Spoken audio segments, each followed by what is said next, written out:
Okay, are we ready? Yes. All right. Is it okay if we have a little fun? Yes, I know it's about lunchtime and now is not the best time to speak to a group. So I'll try to keep this fun, but I would like to go around the room very quickly and give me your name and your favorite brand. Any kind of brand, any reason. We'll start out with Bernie here. Q-tips. Q-tips. All right, favorite brand, Q-tips, right? All right. Apple, and I'm going to have to go with Publix. We build a lot of those. Publix, great. Where shopping is a pleasure, yes. Shanita, I'm going to say,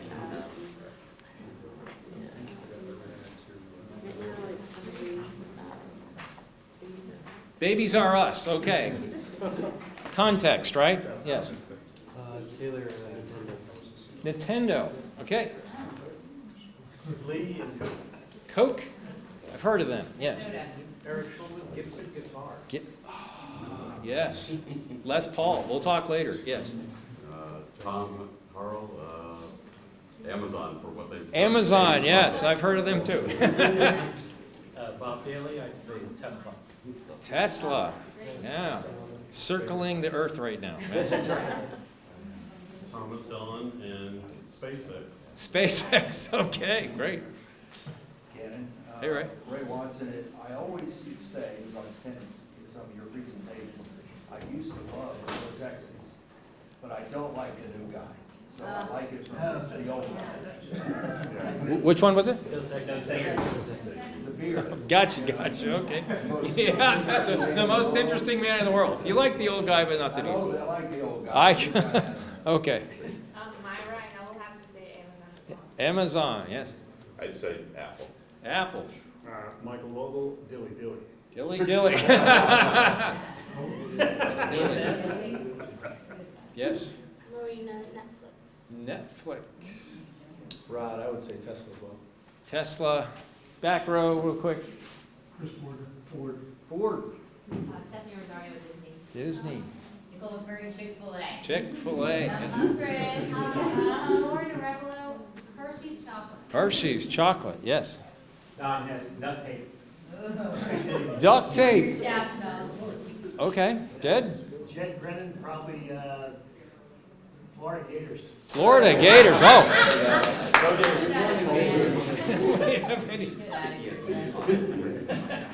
All right. All right. Technical difficulties. We need to take the mute button off. Yeah, here you go. Daryl, what's your favorite brand? Okay. Daryl, your favorite brand is Boston Whaler. Yes. You have one? All right. All right. Well, my name is Kennan, and there's a lot of brands I like, but Tesla and SpaceX come to mind, as well as Apple, Starbucks, Nike. They've just done a great job of creating stories that we all tell, right? So great brands actually live in our conversations. So a lot of times when we think of what's your favorite brand, it's what are the ones that we talk about all the time. So great brands create conversations. So a little bit about me. Who am I? I'm the founder of Brand Catalyst Partners. I started in 2008. My vision is inspiring brands to live their highest promise. So anytime I get out of bed, speak with a group of people, and potentially inspire that group of people to live your highest promise, that's what excites me. Now, when I first started, though, it was something different. It was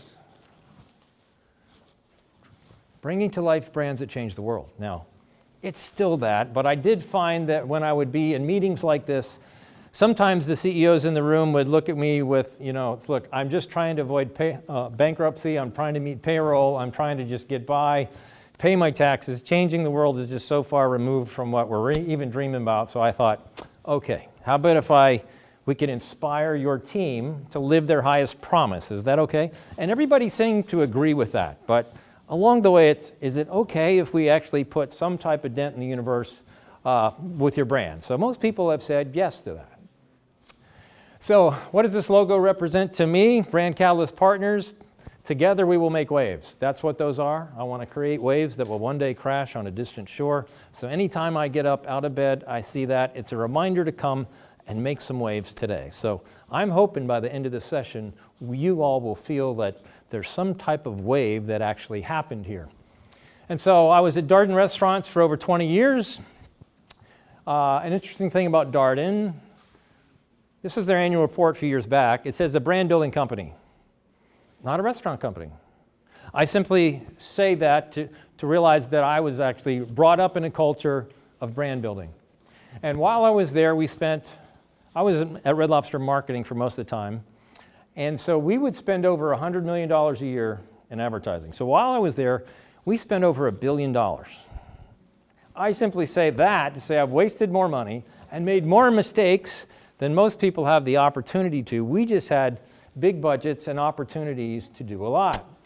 And so with that money comes along, we got to spend money on some of the best brand building agencies in the world. These are not household names, but if you watch the Super Bowl, a lot of times you'll actually see ads from this group. But my favorite group is the Richards Group out of Dallas, Texas, founded by a guy named Stan Richards. Stan Richards is 85 years old. He still goes to work every day. They just moved into their new building in downtown Dallas. He has 750 people that work for him. And so he's not slowing down. A couple of years back, his finance guy came and said, look, our lease is up in our building. We would be better off to build our own building in downtown Dallas because in 15 years we can pay it off and everything is gravy after that. So here's an 82-year-old guy saying, when I'm 98, we're going to pay this thing off, right? And everything else is gravy. So that's just the kind of guy he is. But the University of Texas, Stan Richards School of Advertising and PR. So if your name is etched on the University of Texas, that says something. Now the question is, well, why? Who is this guy? He's not a household name, but you would know him for things like, yes, the cow campaign for Chick-fil-A, right? Tom Bodett. We'll leave the light on for you. If you go to their building, Tom Bodett is actually talking to you in the elevator, telling you what floor you're on, right?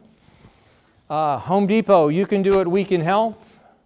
Corona, Ram trucks, and lots of other brands. If you were to ask me, what is the most important lesson I learned in spending all that money, working with a lot of different agencies, I would say I learned this lesson from the Richards Group. In the year 2003, at Red Lobster, we hired the Richards Group as our branding agency. They said, look, we want to walk you through a process that's going to take about 3 months, but it's going to culminate in a 2-day workshop where we get the president of Red Lobster, all vice presidents, and the marketing team in the same room at the same time. So we did that. 56 people showed up at the Grand Cypress Hotel. So for 2 days, we had the biggest debate that I had ever seen within our company. And all executives, president, marketing team in the same room at the same time. So we all got to speak our mind. Everybody was encouraged to participate. But at the end of the 2 days, we had one sheet of paper with our brand strategy defined in the most compelling way that I had ever seen. Now, the president of Red Lobster stood up and he said, okay, this is who we are. I want everybody to sign it.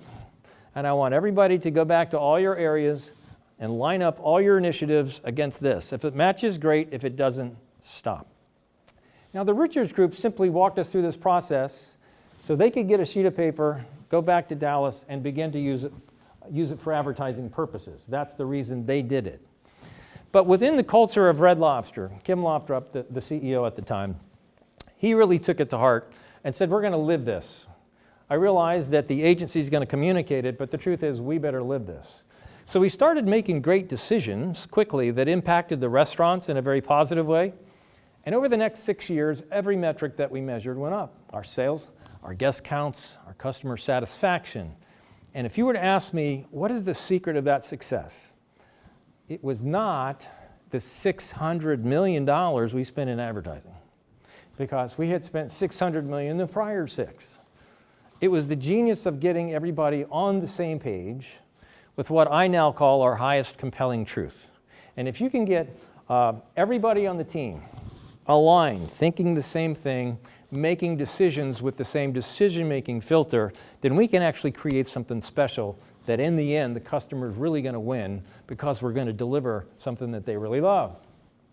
And so I looked in the mirror at the 20-year mark at Darden and I said, am I going to be here for 40 years? The question is, what do you want to do with the rest of your life?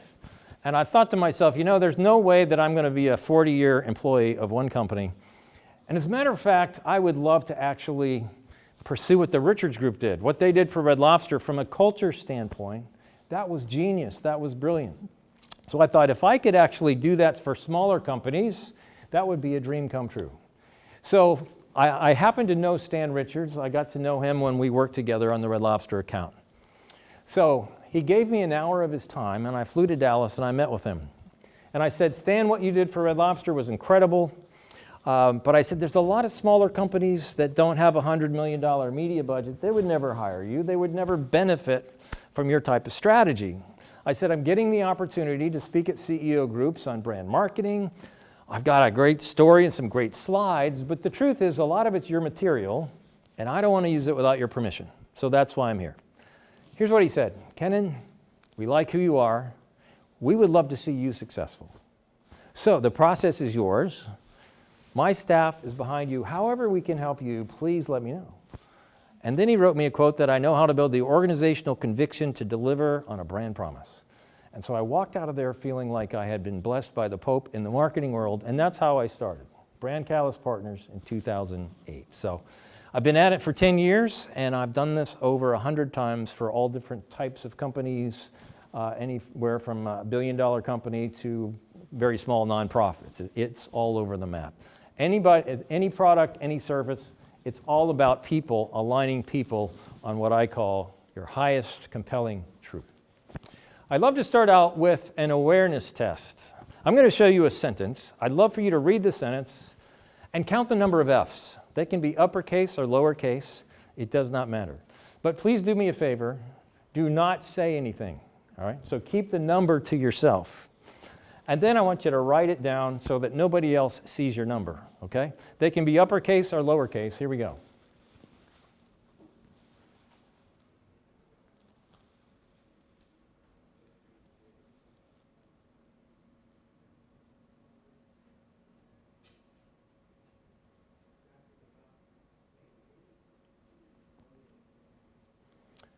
Does anyone need to see it again? Or does everybody have a number? I'll go either way. Everybody has a number? All right, here's how we're going to do this. I'm going to go through a series of numbers, and when I call out the number that you wrote down or that you believe was there, I simply want you to raise your hand. Now, I've done this over 400 times. Never has a group agreed on the number of F's in a sentence. I had a group of 2 people one time. They agreed, but they were wrong. This is amazing. All right. So, you want to see it again? Anybody else want to see it again? All right, we'll see it again. So if, all right, come on. So if we see it again, there's really no reason why we shouldn't get it right, right? All right. All right, here we go. Here it is again. Keep the number to yourself.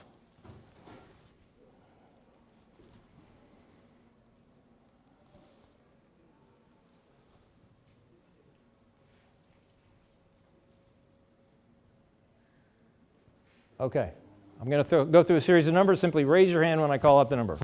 Did anybody see 5 or less? Anybody? Did anybody see 6? Did anybody see 7? Did anybody see 8? Did anybody see 9? I saw 9. What? 9. Did anybody? Probably it's on our friend. Did anybody see 10? All right, shall we read it together and count them? Let's do this together. I'm nervous too, Lauren.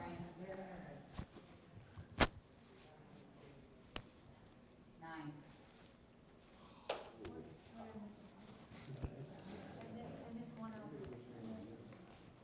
Now, why is it that this is such a simple question, but we can't get it right? Here's one thing that we know. It depends on how you read as to what you see. For many people, OF converts to OV in your mind, and you cannot count what you cannot see. You don't see it. All right? So I know you all can count. I'm confident that you can count. But the question is, what did you see? The truth is, we see it differently.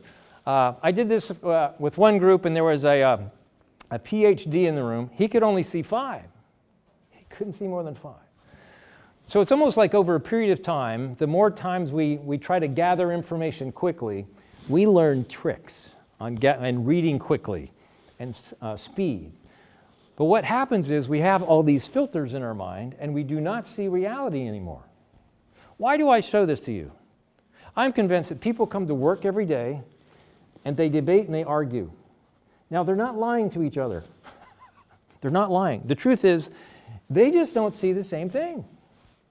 One person sees 9, one person sees 7. They go debate, they go back to the office, I can't believe that idiot would, because they don't see the same thing. How I view my job is to help organizations take all filters off so that we can all see the same thing. But not only see the same thing, see the highest thing. If there's 13, if everybody can see 13, right? Then all of a sudden we align on that, all friction goes away, and we just go, all right? So that's what I'm all about, is helping take the filters off so that you can align on your highest compelling truth. So, speaking of aligning, it would be good if we agreed on a definition, right? There's lots of definitions and ways to fill in that blank. Fill it in for me. What is your first response? A brand is a? Image, yes. Identity, yes. Some of you are looking ahead, I see. Yes. Representation. So you see that everybody has a different definition. However, if we can define it the same way, in the most useful way, that is, a brand is a promise. All right? It's like pulling back on a bow and arrow. What's the strongest promise that we can make and keep? Now, many people and organizations go through a rebranding process. Usually what they mean is we changed our logo colors, we changed our fonts, we changed the look of our logo and the look to the outside world. The question is, what's behind that? I mean, I don't even do design work. I'm all about strategy and making sure that we have a promise that we're going to deliver. And so keep in mind that most of the best logos in the world, if you Google Fortune 500 logos, they're all squares and circles and triangles.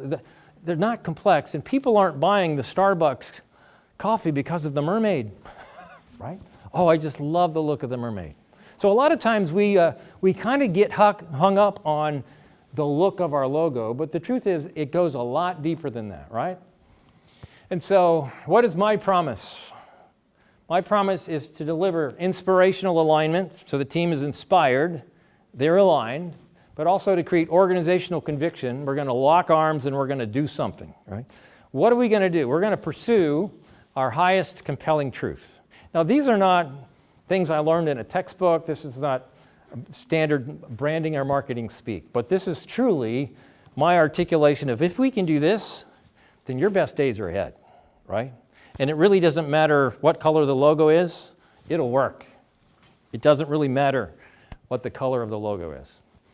So many folks say, I don't spend a lot of money in marketing or branding or advertising. Matter of fact, I'm a business-to-business entity. However, what if you viewed your payroll budget as your marketing budget? Okay?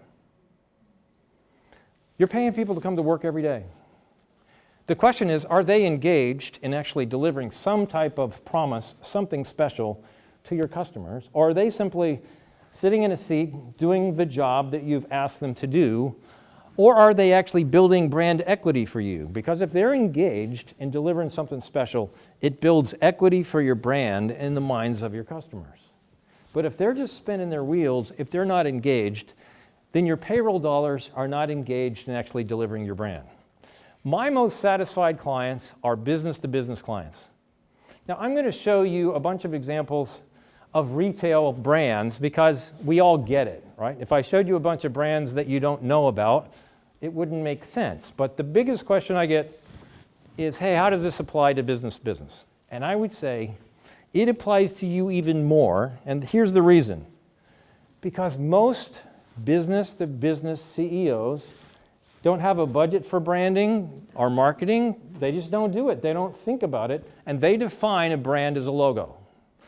If you're a CEO of a business-to-business company and you define it as a promise, and all of your team are aligned on a promise, and you deliver on a promise, then you will be light years ahead of a competitor who still thinks that a brand is a logo, because you know something a lot deeper.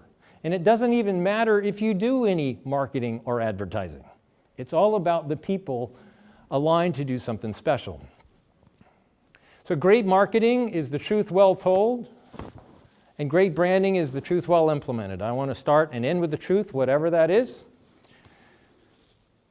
Complexity is impressive, but simplicity is genius.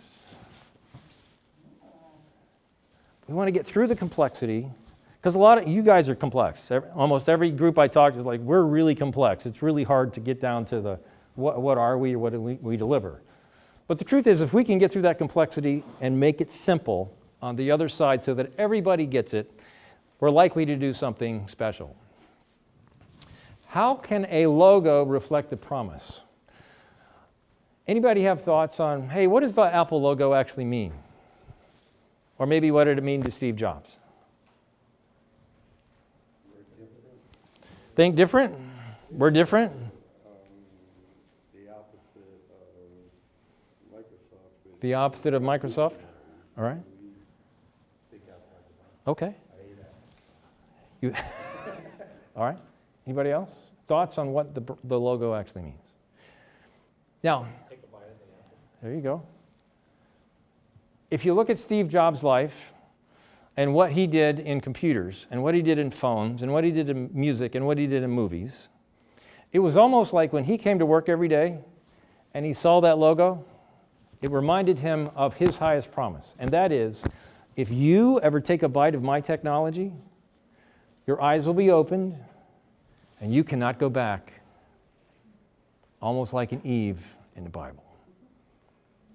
Your eyes will be opened, and you cannot go back. Once you start manipulating a phone with your fingers, you don't go back to the keyboard. Once you start using a mouse for a computer, you don't go back to just the keyboard. Once you start downloading music, you don't go back to buying CDs. That was the standard that he had in his head.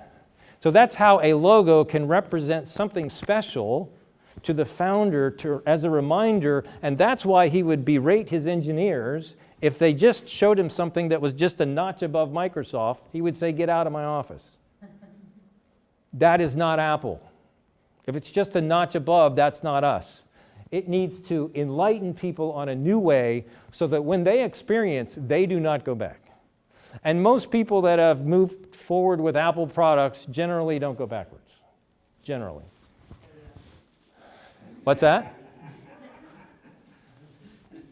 A contagious brand is one that naturally grows without a strong need for advertising, and that's what I want to help people do. So, contagious brands are built from the inside out. So, behind the scenes, the Richards Group, 35 years of experience in building Fortune 500 brands. They have a very disciplined approach. How do you build a brand? And it's very specific, very orderly, and here it is. We start with a brand vision, then we have a brand promise. Then we have a brand personality, and then what we call a raving fan identity. So let me go through those one piece at a time. First of all, what is the highest calling of the brand? That is the brand vision. And why do we answer this question? We want to see the headlines 20 years from now. What's the highest thing that could be said about our team? If it says it, we all, yes, we did it. It sets a long-term goal. It should guide strategy decisions. Anytime you're actually discussing strategy, you should be able to have your vision statement roll off your tongue and help it guide you to go, you know, if we really follow our vision, we should go this way. All right? If our intent is this, then our strategy should help. It directs resource allocation and growth. You've got budgets, limited dollars to spend. So how are you going to spend those dollars?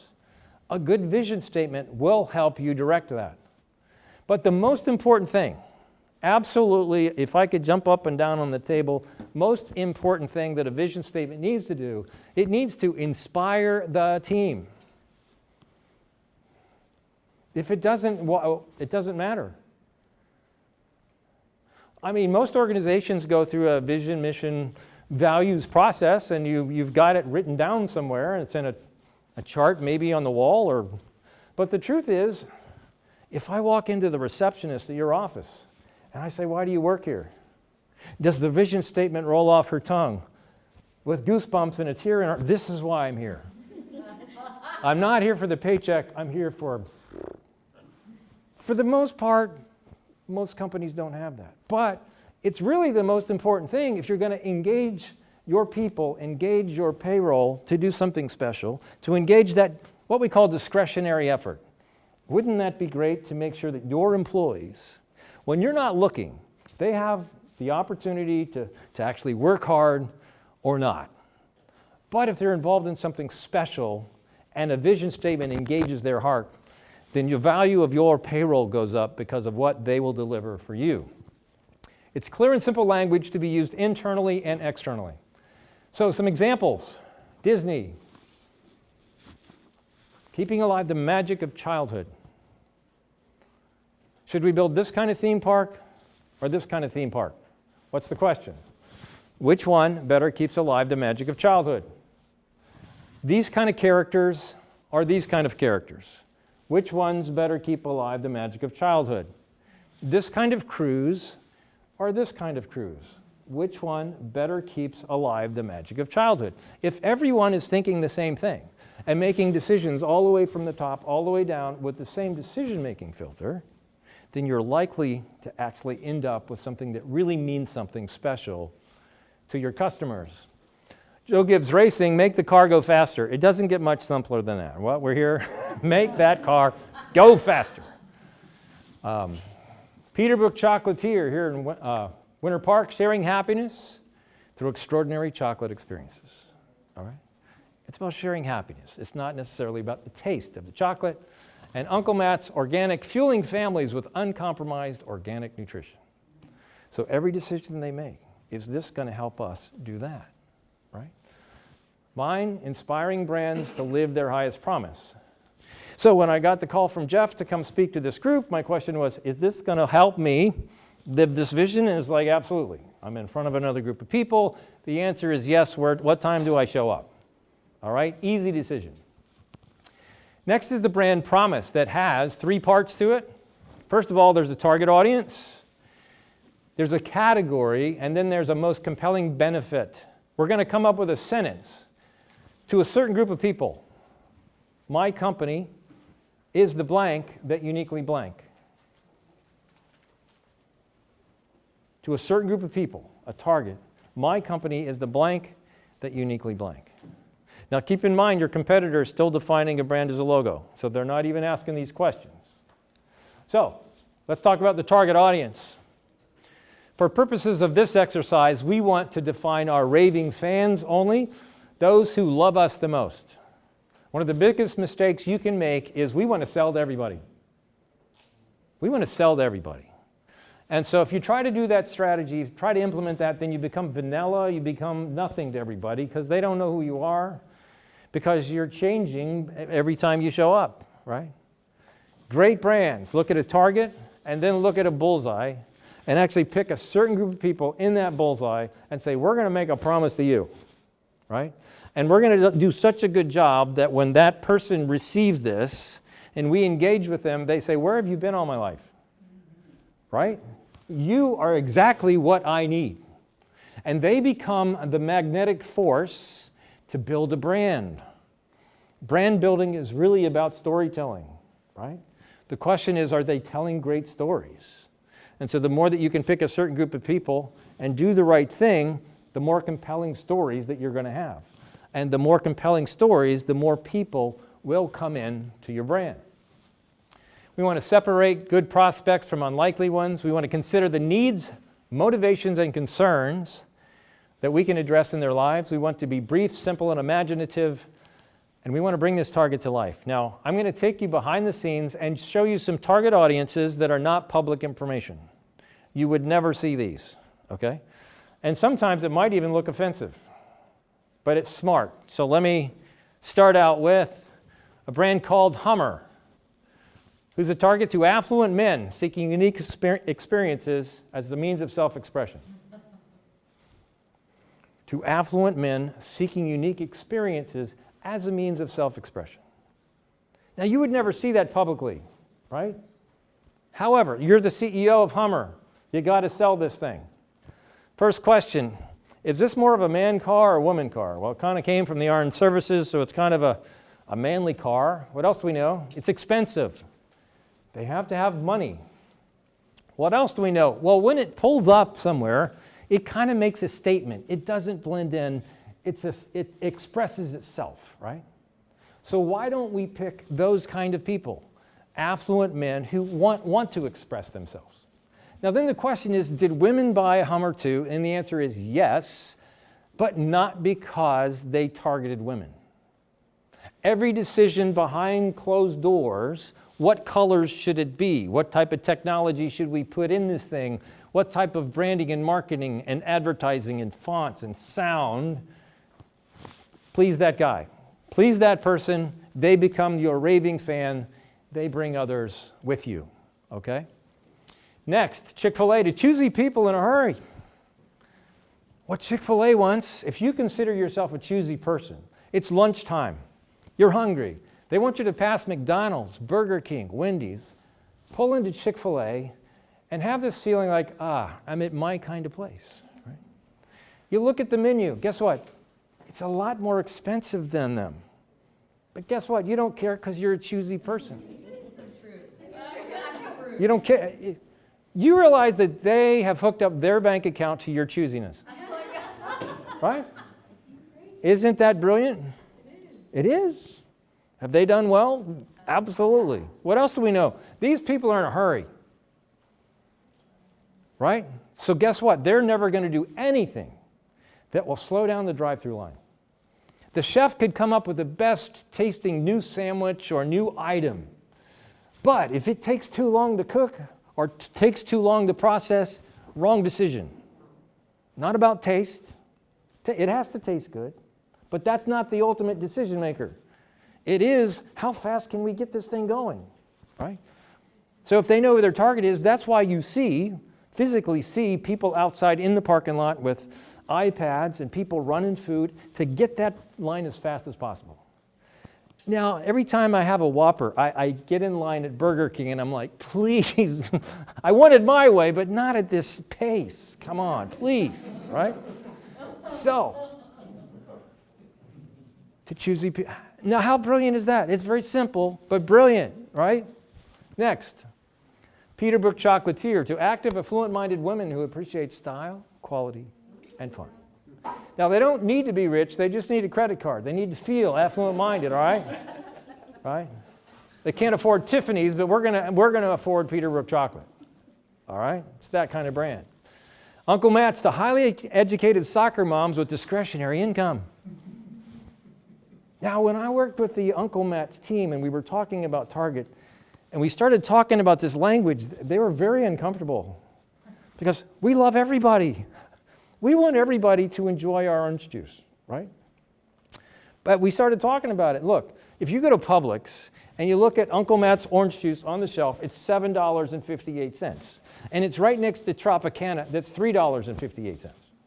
So who is it that's going to come buy that, love it, experience it, and buy it again, be happy in the club, right?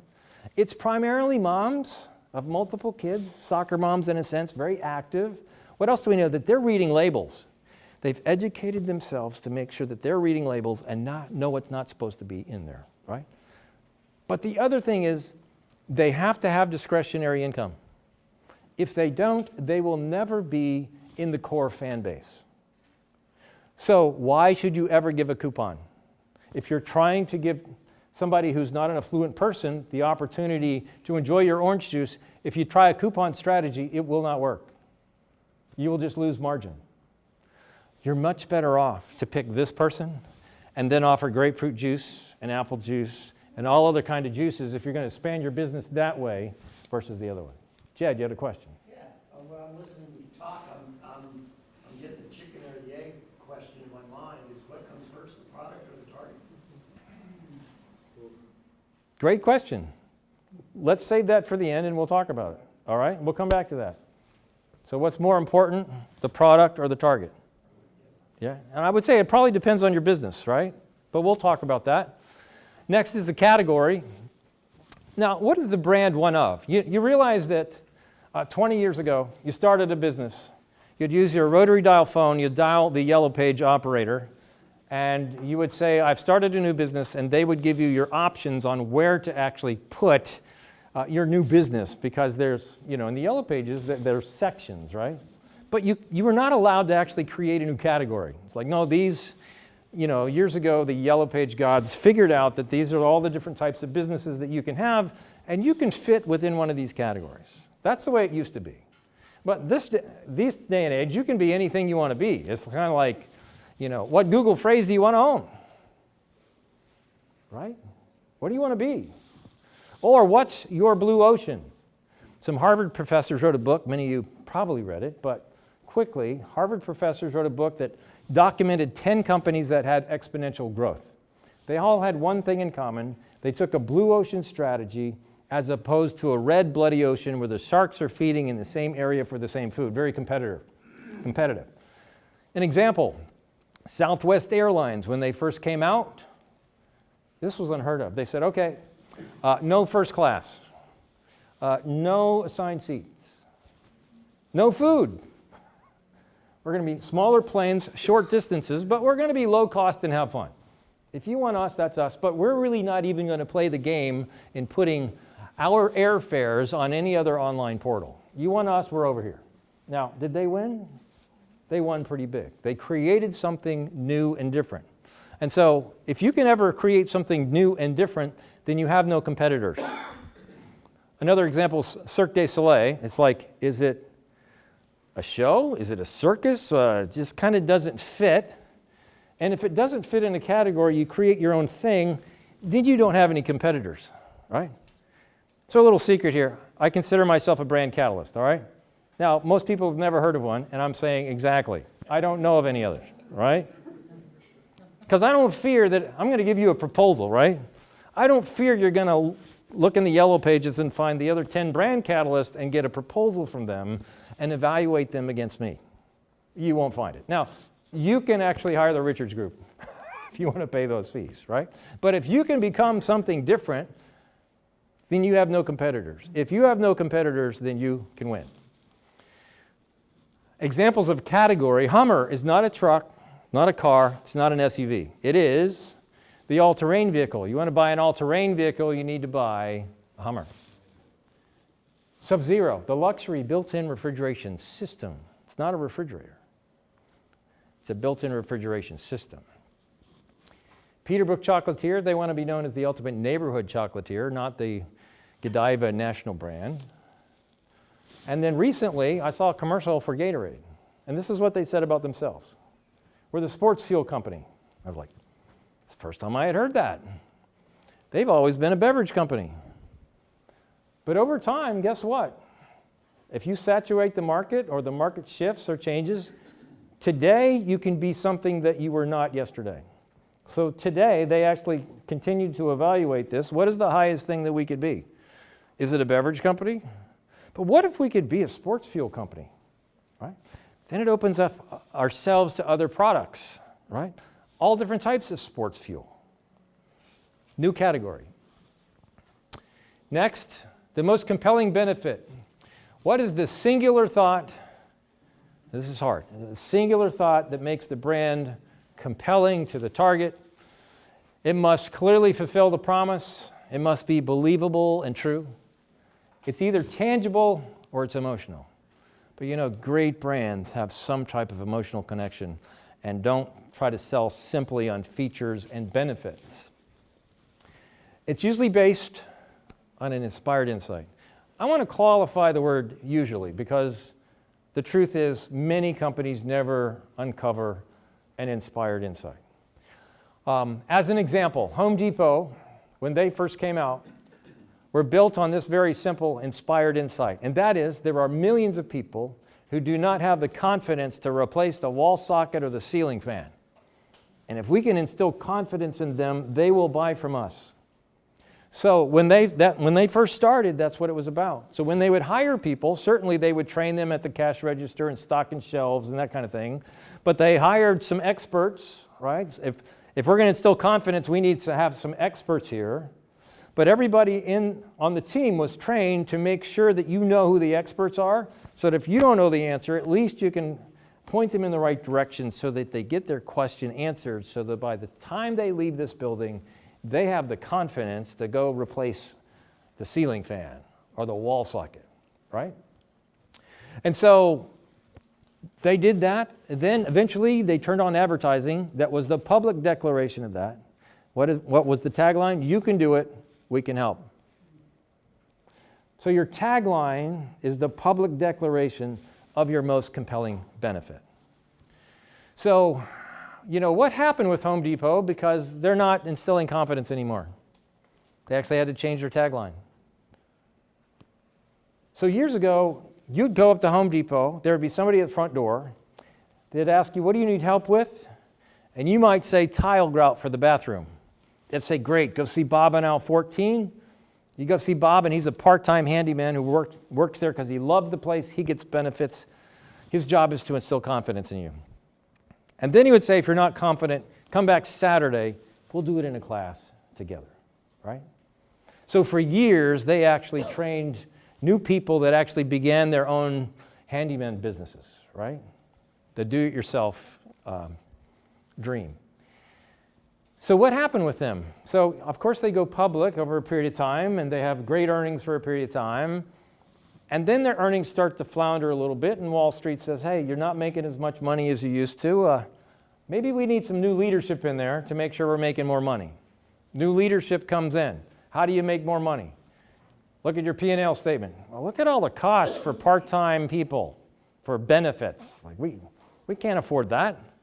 Look at all the costs for training. We are way out of line compared to our competitors. We don't need to be training our people with this amount of budget. So they cut it out. So for a period of time, guess what was happening? The public declaration still said, you can do it, we can help. But the truth is, we're not helping anymore. You can do it, we can help, but we're not helping. So they actually had to rebrand. They had to come up with a new benefit. And they decided to compete on savings, which is a tangible benefit. It's not a strong emotion. So they came up with a new tagline, more saving, more doing. That's the power of the Home Depot. So that's an example of one brand who had a very strong emotional benefit, and then over time lost that emotional benefit, and now it's a tangible benefit. All right? Now they're still doing well. They're still making money, but they don't have the same appeal as they once did to a certain group of people. Olive Garden, that makes people feel like family. So at Darden, we would spend a lot of money developing a commercial and putting it on air. And so our promotions were usually 10 weeks long, and we might spend $1 million a week in advertising, all right? And so that's a lot of money. So when we do a commercial, it better be right. So we would film the commercial, and then we would do research on the commercial to make sure it meets our standards. Well, there was one commercial that scored better than the others. It's like, wow, what is different about this commercial versus the other ones? Well, it was the first time this simple line of copy was ever used. When you're here, you're family. It's like, but what is it about that? So we do some research. We uncover an inspired insight that there are millions of families, in a sense dysfunctional families, that don't get around the table like they used to anymore. And when Olive Garden said, when you're here, you're family, it met this unconscious need. And there's a generally held belief that Italian families love each other and they get around the table. So it became believable and true. So it clicked.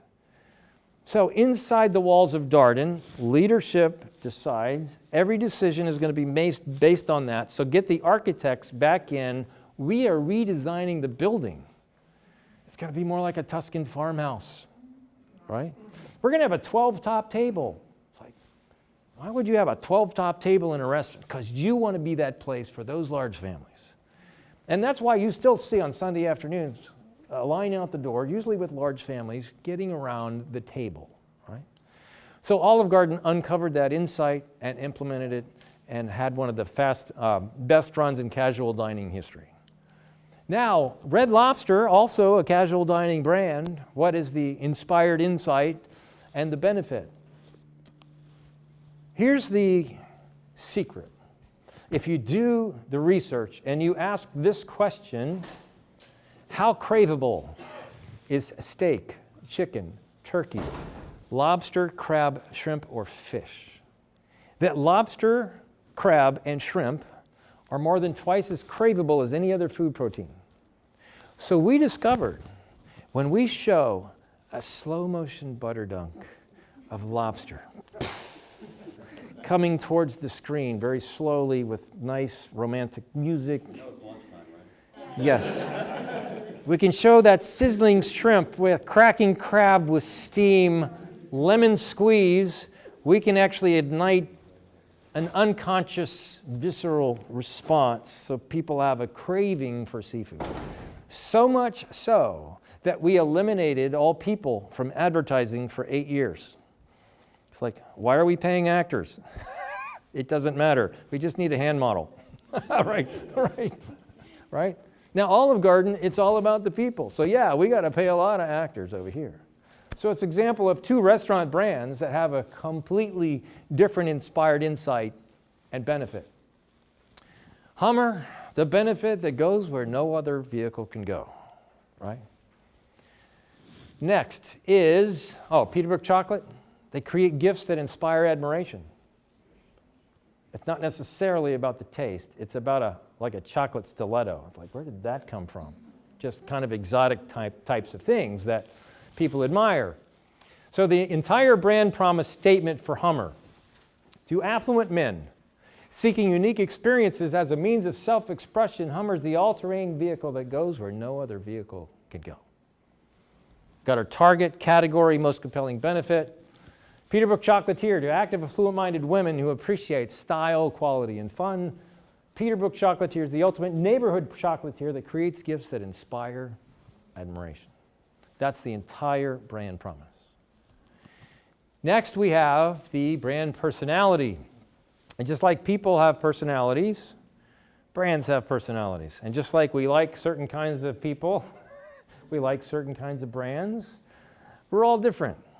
All right? So if we can define your unique personality as a brand, it helps make all decisions. So it's a short list of distinct characteristics that define the brand. We're going to fill in the blank.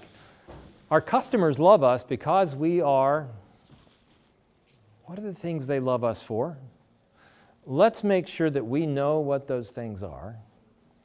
And let's make sure we never violate those things, but as much as possible, we bring those things to life.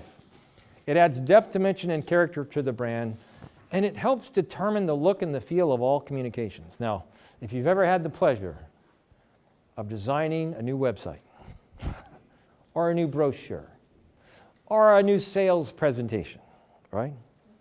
It's usually pretty challenging because somebody in your team likes blue, you like red, somebody else likes green, I like that font, you like this font. How in the world are we going to make the decision about what should our website look like? Well, here's the answer. You know who your target audience is, and you know why they love you. And you define these words so that when you give a creative person the assignment to create a website, you say, hey, it needs to bring these things to life, right? In fonts and colors and sounds. And that's how we're going to evaluate it when we get it back. As a leadership team, it's not going to be personal opinion. It's going to be based on these filters.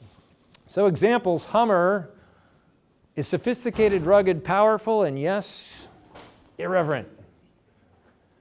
When they got this car from the armed services, it was rugged and it was powerful, but it was not sophisticated. So they had to make it sophisticated, right? The leather seats, the technology, all that kind of stuff. But also, the word irreverence is very important to that brand and those kind of people, right? So when they gave the assignment to the Richards Group, it's a lot easier to actually create something if you know what your target is, okay? Next, Sub-Zero, refined, passionate, creative, and enlightened.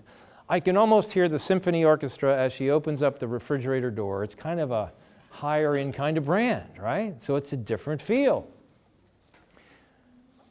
Chick-fil-A, caring, genuine, and clean cut, yet unexpectedly fun. It's kind of like the cow campaign as well as the people that work there, right?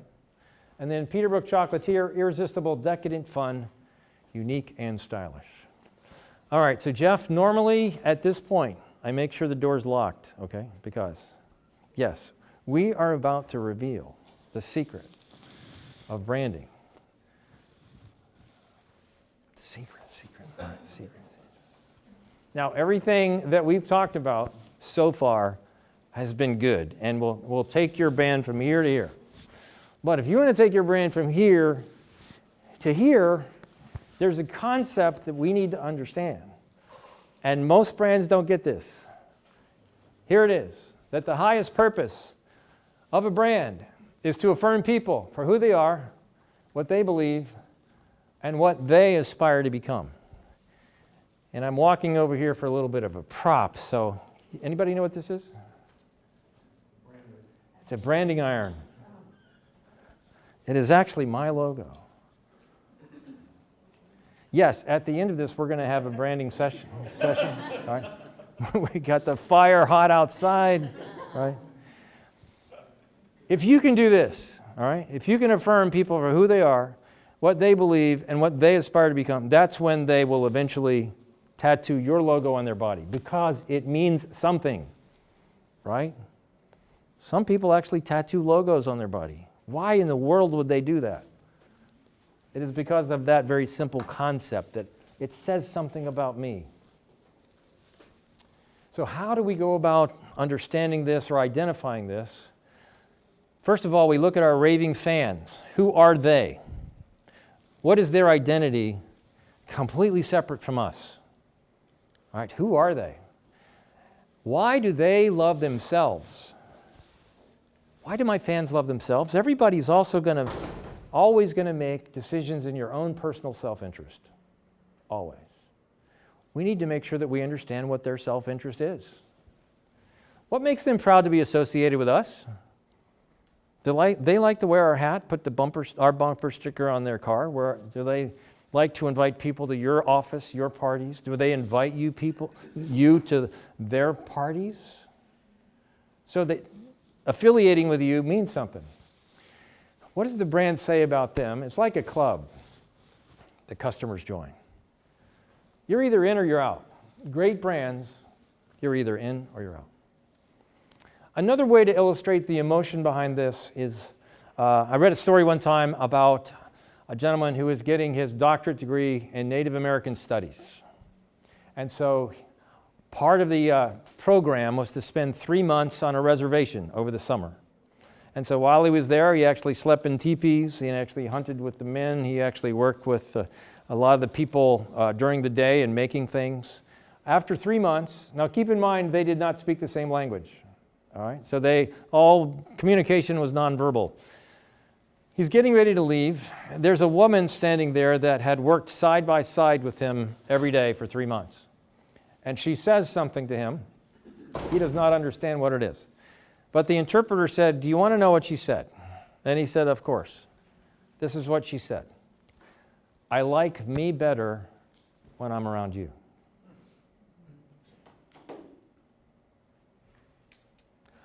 I like me better when I'm around you. Even if you never said anything, somehow your nonverbal communication, everything speaks. And everything about him somehow made her say, "I like me better when I'm around you." Now, the truth is, that is really the core of branding. I like me better when I'm driving this car. I like me better when I'm wearing these shoes. I like me better when I'm wearing these glasses. I go in the closet. I like me better when I'm wearing this shirt. I like me better when I have this purse. If we understand that, I like me better when, we need to make sure that we help them love themselves when they're around us. So they would say, I like me better when I have BCP tattooed on my arm. Or I like me better when I'm at your event. Yes? Another example, there's a guy named John who loves Starbucks. On his way to the office on one particular morning, he gets his favorite cup of coffee, and he uses language at Starbucks that he can't use anywhere else, right? They have their own lingo. He can't use that language at Dunkin' Donuts or 7-Eleven. So he gets his favorite cup of coffee. He goes to the office. And on this particular day, there happened to be a little gathering in the break room. everybody's milling around having coffee and getting ready to cut the birthday cake. So let's just say he's getting ready to walk in the room to have casual conversation with his colleagues. But let's just say that I can stop time for a second. I remove the coffee cup from his hand, and I pour the coffee into a 7-Eleven cup. And I put the 7-Eleven cup in his hand, and I resume time. Now, as John realizes there's a little different texture on the cup, and he turns it around, there's a different logo. He takes a sip, it's the same coffee, different cup. The question is, does he feel the same about himself? Is he going to walk in that room with the same confidence, having the same conversations that he was about to when there was a Starbucks cup in his hand? And I would say for John and the average Starbucks consumer, there's some sweat forming on the brow. There's something not right in the universe. Not sure what it is, but he's uncomfortable. So is he going to drink it really fast? Is he going to throw it away? Or possibly exert the emotional energy to hide the label on the cup as he's walking around? Now keep in mind, nobody else is paying any attention to this. They're all in their own little worlds. All of this emotional cognitive dissonance is within himself, right? Now there's a whole other group of people who would never pay $4 or $5 for a cup of coffee, right? And if you put a Starbucks cup in their hand and force them to walk in the same room, they would walk around apologizing. I didn't buy it. The boss bought it. It was on the expense account. I found the cup somewhere. I didn't do this, right? We all know this is true. So what's the truth behind what's really happening? It's almost as if that's a Starbucks cup, that's a Starbucks label, there's a wire attached to this blinking billboard that expresses something about me. And so if I'm a Starbucks fan, and that's a Starbucks logo, it says something to the world that makes me say, I like me better when I have this cup in my hand. But all of a sudden, when that changes to a 7-Eleven cup, it's almost like it's expressing something to the world that I don't like. Maybe it says, I don't care, I'm cheap, or it says something that doesn't reflect well on who they are, right? So you have to know who your target is and know what they're going to be affirmed for to make sure that you line up with their expectations. Yes? So let's pretend that there are two Hummer drivers that drive up to a stoplight. There's a blinking billboard on top of their cars. They look at it, each other, they read it, they get their lighters out, and they go, yes, that is us. What does it say about them? Why does a Hummer driver love themselves when they drive a Hummer? Because I'm a thrill seeker who finds exhilaration in power. I enjoy breaking new ground.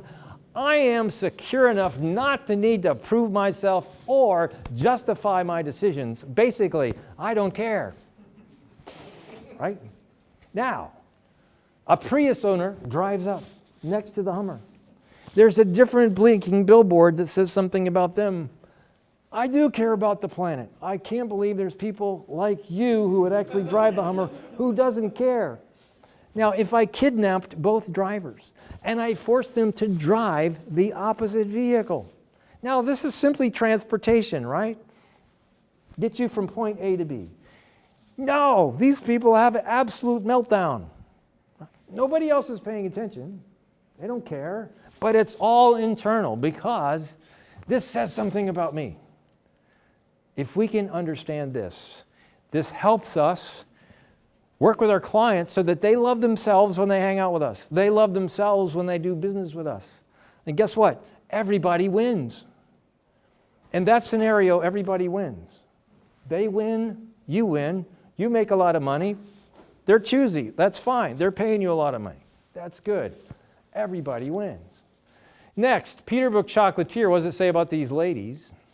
It says, I am savvy, stylish, and successful, and I enjoy making people happy. I love the feeling I get when I walk in with a Peterbrook bag. I know I've made a statement, all right?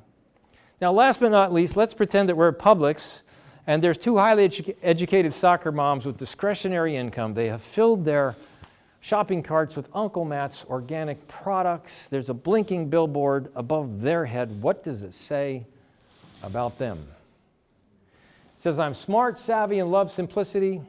I invest in real organic food that is pure, nutritious, and full of flavor, the way nature intended. I like me better because it reflects that. Now, I'm about to show you an example of how the Richards Group actually did this in a Super Bowl commercial. But I'm going to go over here and make sure that the speaker is on, to make sure that the technology is about to work, because the last time I was here, I clicked the button and nothing happened, right? We don't want that to happen, so I'm hoping that we're going to have some sound here, so I will feel better about me. All right, so let's see if this...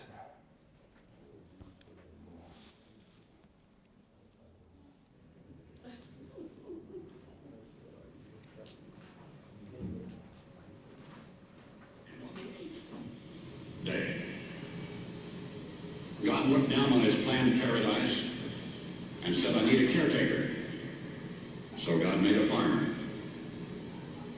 God said, I need somebody willing to get up before dawn, milk cows, work all day in the fields, milk cows again, eat supper, then go to town and stay past midnight at a meeting of the school board. So God made a farmer. God said, I need somebody willing to sit up all night with a newborn colt and watch it die, and dry his eyes and say, maybe next year.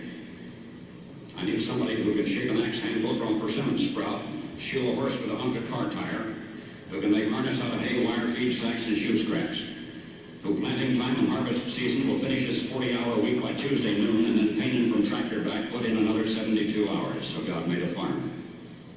God said, I need somebody strong enough to clear trees and heave bales, yet gentle enough to yean lambs and wean pigs and tend the pink-combed pullets, who will stop his mower for an hour to splint the broken leg of a meadowlark. So God made a farmer. It had to be somebody who'd plow deep and straight and not cut corners, somebody to seed, weed, feed, breed, and rake and disc and plow and plant and tie the fleece and strain the milk, somebody who'd lay the family together with the soft, strong bonds of sharing, who would laugh and then sigh, and then reply with smiling eyes when his son says that he wants to spend his life doing what Dad does. So God made a farmer.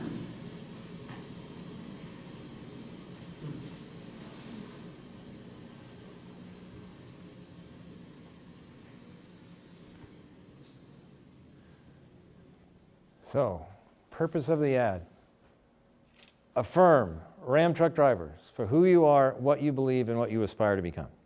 So the next time, when it comes time to buy a new truck, what are you going to buy? Ford. Or maybe even, yes, we do have some Ford owners.